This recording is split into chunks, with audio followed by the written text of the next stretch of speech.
শ্রীমদ্ ভগবদ্গীতা যথাযথ ষষ্ঠ অধ্যায় ধ্যানযোগ শ্লোক নাম্বার 38।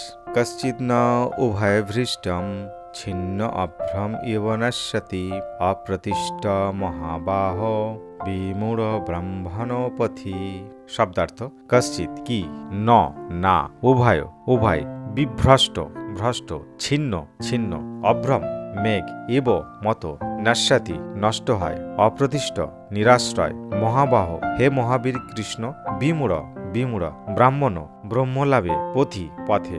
অনুবাদ: হে মহাবাহু কৃষ্ণ, কর্ম ও যোগ হতে ভ্রষ্ট ব্যক্তি ব্রহ্মলাভের পথ থেকে বিমূঢ় হয়ে যে আশ্রয়হীন হয়ে পড়ে, সে কি ছিন্ন মেঘের মতো একেবারে নষ্ট হয়ে যাবে? তাৎপর্য: দুটি পথ ধরে এগোনো যায়।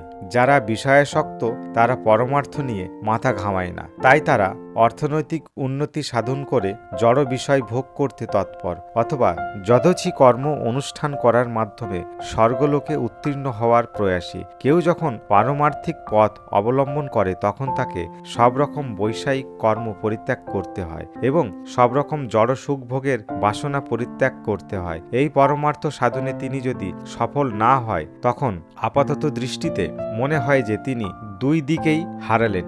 তিনি জড়সুখ ভোগ করতে পারলেন না, আর পারমার্থিক সিদ্ধিও লাভ করতে পারলেন না। তিনি যেন বায়ু তাড়িত মেঘের মতোই ছন্ন ছাড়া। আকাশে অনেক সময় এক টুকরো মেঘ একটি ছোট মেঘ থেকে সরে গিয়ে একটি বড় মেঘের দিকে এগিয়ে যায়, কিন্তু সে যদি সেই বড় মেঘটির সঙ্গে যুক্ত হতে না পারে, তাহলে সে বায়ুর দ্বারা বিতাড়িত হয়ে অসীম আকাশে হারিয়ে যায়। ব্রাহ্মণ পথি কথাটির অর্থ হচ্ছে পরমার্থ সাধনের পথ, যার অনুশীলনের ফলে উপলব্ধি হয় যে জীবের প্রকৃত স্বরূপ হচ্ছে তার আত্মা।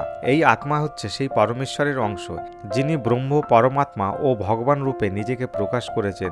ভগবান শ্রীকৃষ্ণই হচ্ছেন পরম তত্ত্বের পূর্ণ প্রকাশ। তাই তার চরণে যিনি প্রবৃত্তি করেছেন, তিনি হচ্ছেন সাধক পরমার্থবাদী। ব্রহ্ম ও পরমাত্মা উপলব্ধির মাধ্যমে জীবনের পরম লক্ষ্যে পৌঁছাতে গেলে বহু বহু জন্মের প্রচেষ্টার ফলে সম্ভব হতে পারে। পুরাণম জন্মান্তরে। এই পরমার্থ সাধনের পরম শ্রেষ্ঠ পথ হচ্ছে ভক্তিযোগ বা কৃষ্ণ ভাবনামৃত, যার ফলে আমরা সরাসরিভাবে জানতে পারি ভগবানকে, শ্রীকৃষ্ণকে, তার সঙ্গে আমাদের সম্পর্ক কি।